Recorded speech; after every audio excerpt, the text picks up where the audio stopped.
Hello, and welcome to Intermittent Fasting for the Win. I'm your host, Mike Saunders, and I'm thrilled to be here with you. My co-host is Jalene Wigand, an experienced faster and fitness coach. So let me ask you, are you ready to take your fasting to the next level and unlock its full potential? Well, you've landed in the right spot. We'll be interviewing fellow fasters from all walks of life, shining a light on their progress, their struggles, and their victories. We'll get their tips and tricks and plenty more. We'll also be covering important topics like exercise and food choices. All of it is designed to help make you a winner with intermittent fasting. Today on the podcast, we're talking with Maria Murphy. Maria struggled with her weight ever since the 6th grade and yo-yoed for years ever since. She's tried more ways than you can count to lose weight, and while some of them were effective, they didn't last, and she would gain it all back and usually then some. That's a story that's all too common with dieting. She first learned about intermittent fasting in 2022, but didn't know about the clean fast. So she gave up because it was hard, and she said she was always hungry. She heard of it again in 2023, and this time was told about the clean fast, which made her fasting so much easier. She had lost a good bit of weight, but then got comfortable and started to have window creep and make poor food choices, so she regained. Finally, in January of this year, she said, "Enough is enough, and I'm going to do something about this weight." She committed to do ADF, and now she has reached her ideal body weight and says she couldn't be happier. Fasting has truly changed my life, and I wish I had known about this years ago. I'm never going back. Hey, Maria, how are you doing this morning?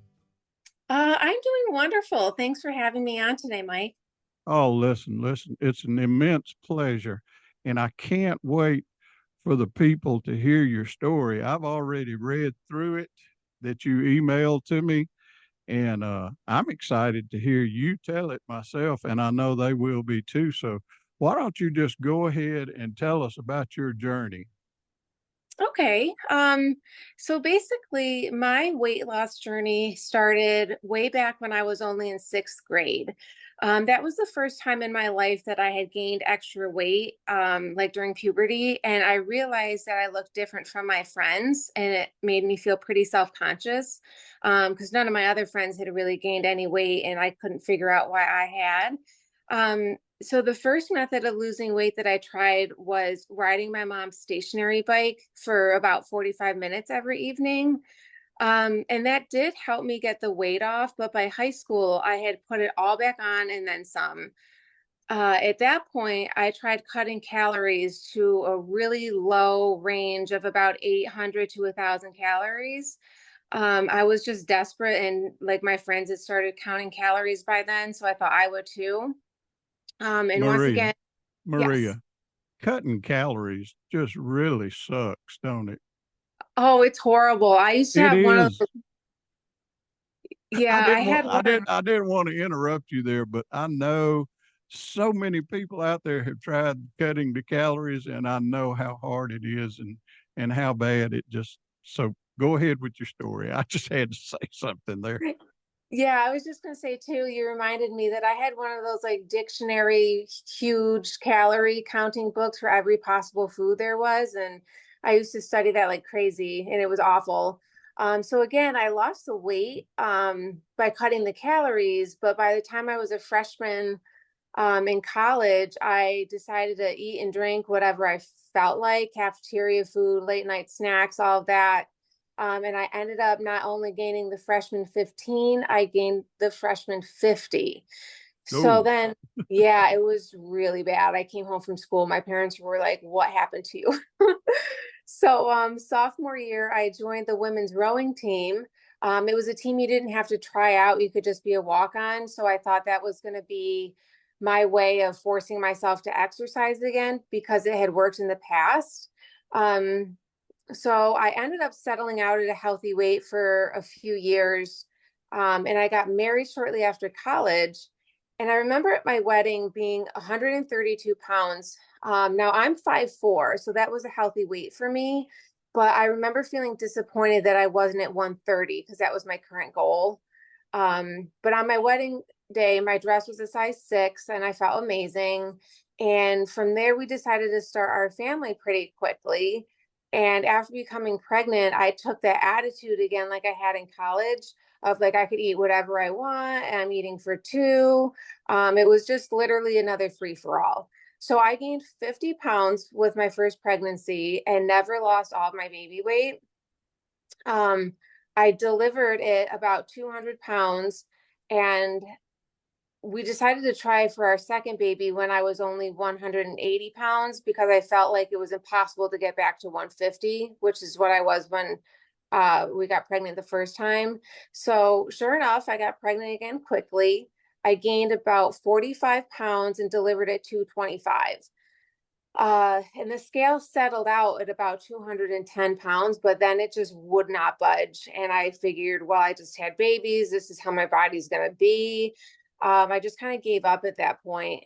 And then about 6 weeks into having my second, somebody had brought up to me that program called Optavia, and mm, that's like a calorie restricted plan where you eat those little powdered packets of stuff. And I was pretty much told if you want to do the diet, you have to quit nursing.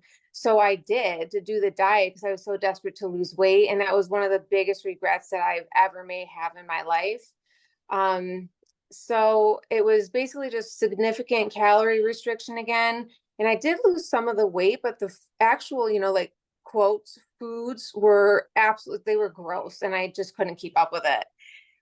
So basically, in a nutshell, from there, I tried a lot of different methods to lose weight, but every time the weight would just come back. My Happy Scale app looks like a graph from the New York Stock Exchange. I'm not even kidding. So finally, I found intermittent fasting in 2022 from a health coaching certificate program I was taking.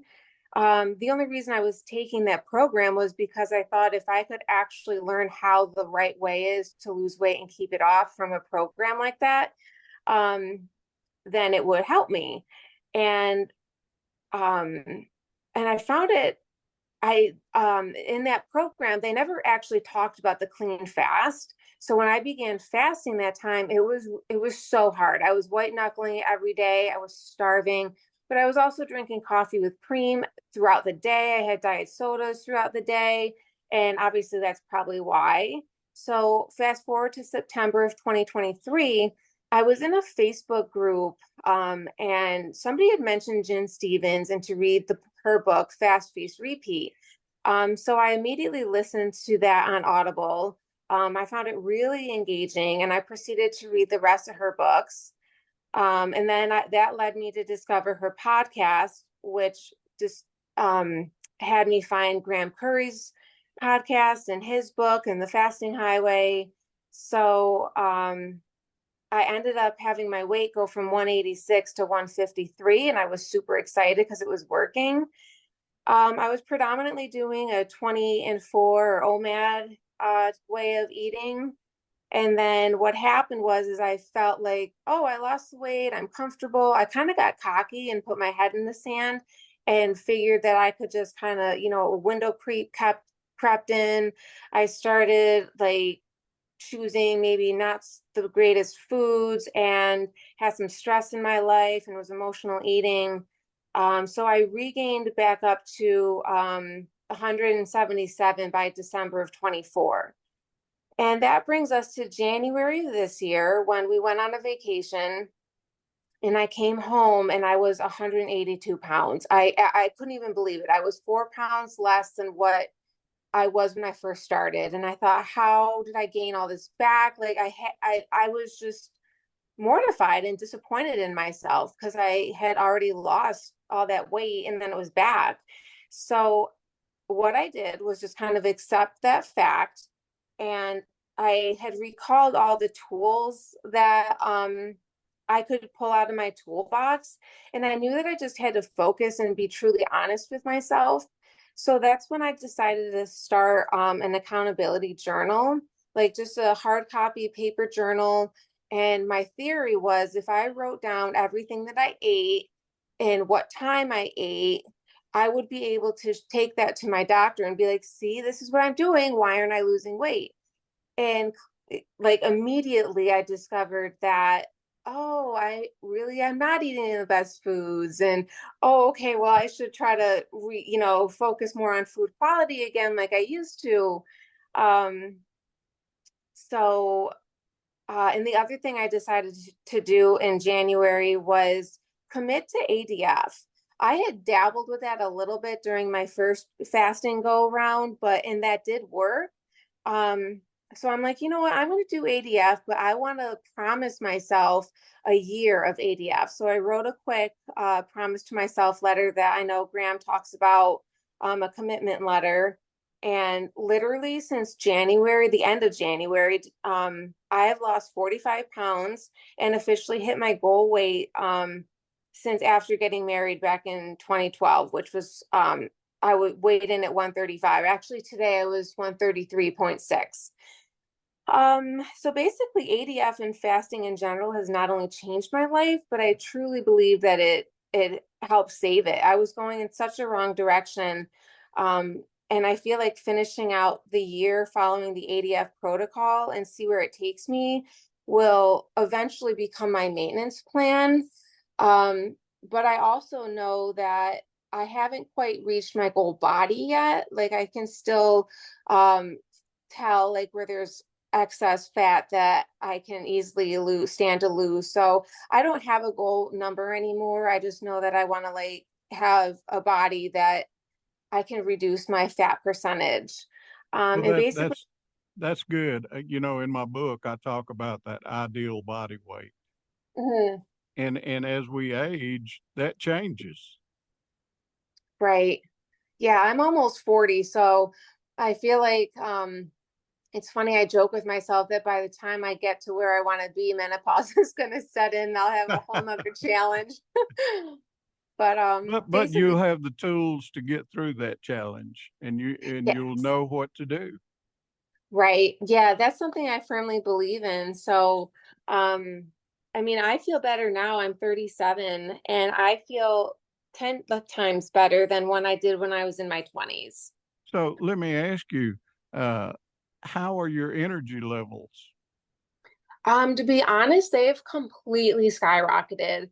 In the beginning, in fall of 23, when I first like found out about the clean fast and did it the right way, um, even then my energy just went sky high. But especially since switching over to ADF, I find that on the up days, like um what am I saying? On the up days, sometimes I have to like remind myself that it's really important to get your 2 to 3 significant meals in during the day. And I'm not even hungry for those half the time. And I can focus more. I don't have brain fog, no afternoon slump, and I'm just clear headed and energized all day.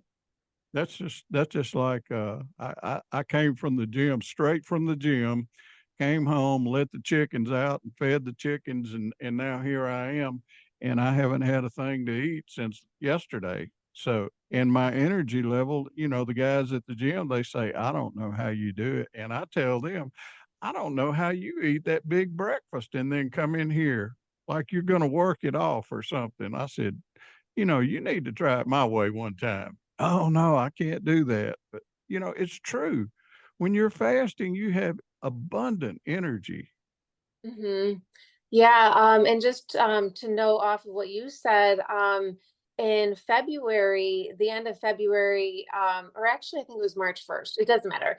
I had already been doing ADF for a little while, and I had so much energy. I was training for a half marathon, um, which I've done 3 other marathons before, but it was always like constantly refueling and eating those gels and whatnot.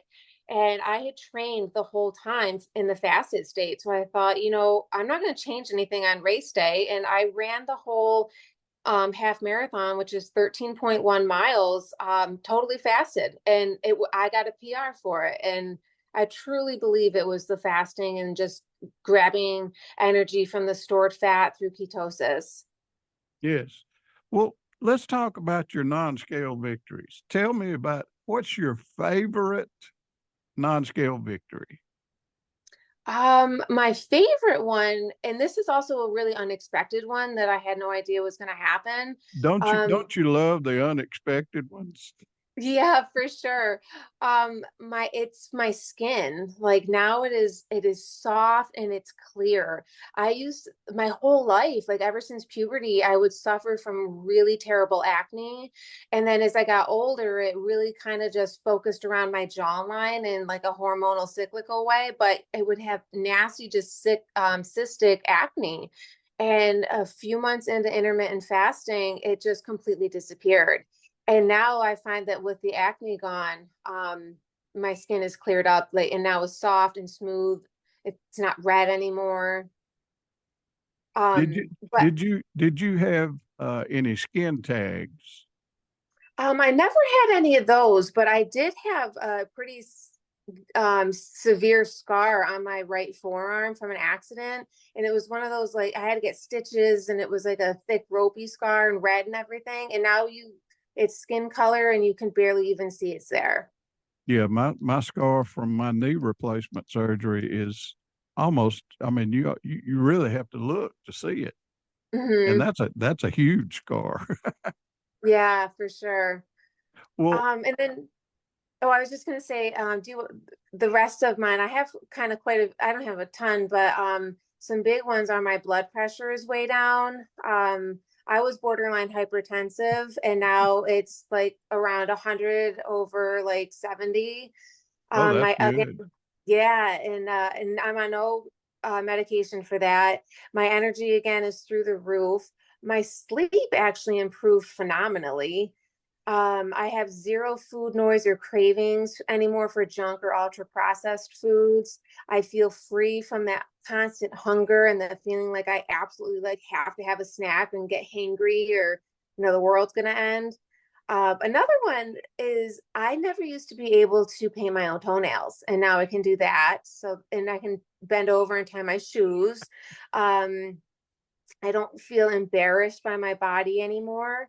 And then just for some numbers, I went from a pant size of a 14-16 to like a 4-6. And I've lost close to 20% body fat while still retaining muscle. I can easily walk up the stairs or get off the floor without getting out of breath. And now I just naturally gravitate towards whole, healthy foods. And I really hardly ever consume ultra processed foods and extra sugar. Well, let me ask you another question. Do you have a regular exercise routine? I wouldn't say And that and like and it's I and I'm not saying that it has to be going to the gym or lifting weights. It could just be walking, you know. mhm. Yeah, for sure. So when I did that marathon on March 1st, I had spent 3 months training for that, and I followed the training plan and all of that. And honestly, the whole thing kind of burned me out. So after I was done with that, I decided I was going to give running in general like a break because my knees started hurting. So I thought, I'm just going to do something for like 30 to 45 minutes. I'll try to do it daily, but at least like about 5 times a week. And I do things now based on what I feel like doing. And most of it is light cardio. So I have a Peloton bike. I use that. I'll go out, walk on the street when it's actually a nice day here in New York. um, and I'll do an elliptical I have at home. And other than that, I just kind of keep it simple. I do plan on starting to use like weights and do some toning, but I'm not quite there yet. Well, listen, I mean, it's nice to have a set of weights or a set of dumbbells, but you can do all manner of exercises like push-ups, sit-ups, chin-ups, uh, even just doing a plank, planking for 2 minutes at a time. You'd be amazed at how good of a workout that is. Yeah, yeah, absolutely. Body weight exercises and stuff. Like I'll Yes. still do squats and crunches and things like that. Um, but sometimes I just get like that sore feeling. I'm still a little intimidated by it because like I just hate feeling sore for 3 days. So I gotta like reconfigure like a weight routine. Well, it's just like it is with intermittent fasting. You've got to find your jam. Yes, for sure. You And that just takes a little while. you've got to find what works for you and don't overdo it. And it's the same way with intermittent fasting. You don't want to overdo that, Mm-hmm. you know. Definitely. So for somebody who's curious and might be listening in and they're teetering on the brink of maybe this is what I need to do. Maybe I need to do intermittent fasting. Tell them something. I would honestly say if you've heard about it, you're considering trying it, I would just go for it. Um, if I would personally recommend somebody to start with a 16/8, but if they feel that that's too challenging, then like that's no big deal. You can easily do a 12 and 12 or a 10/14 and work your way slowly but surely, and even maybe just taking 15 minutes off each time until you get to your next time frame. But also, I would say during that trial period, like understand that it takes a solid like month to possibly like even 6 weeks to become fat adapted, depending on how much healing your body has to do. And also, I Yes. would tell them not to be surprised if you don't see immediate weight loss on the scale, because intermittent fasting kind of works from the inside out. Um, and the last thing I would tell them would be to educate yourself as much as you can about the topic. There's great podcasts out there like yours and Jin's and Graham's, The Fasting Highway. All of their books and your book are great resources. Jason Fung, Bert Herring with the appetite correction. There's all kinds of information out there, and just really consuming all of that and educating yourself as you move through the process will help you stay motivated to continue. Yes. Yes, it will. And the education part of it is if you don't educate it yourself, and it's so easy nowadays with YouTube and so many good books by good authors out there, especially Jen and Graham and Jason Fung. I'm sitting here looking at my little library right now. I've got a big library in the other room, and I've got a library of all the books that I've written next to my Boy Scout handbook and stuff like that. And then I'm looking over here, and there's a whole nother shelf over here, and it's filled with everything pertaining to good health. And I, I firmly believe that if a person is not educating themselves, then they're actually sabotaging themselves. Yeah, I totally agree. And I definitely have a whole entire shelf in my office with like all fasting related materials. And Yeah, a lot of times if I can't like sit down and read through them all, then I just listen to them on Audible, like while I'm yeah. driving or whatnot. My father was a great father, and I was so happy that I had him. But he only had an eighth grade education. He had to leave school and start working, early in Mhm. life.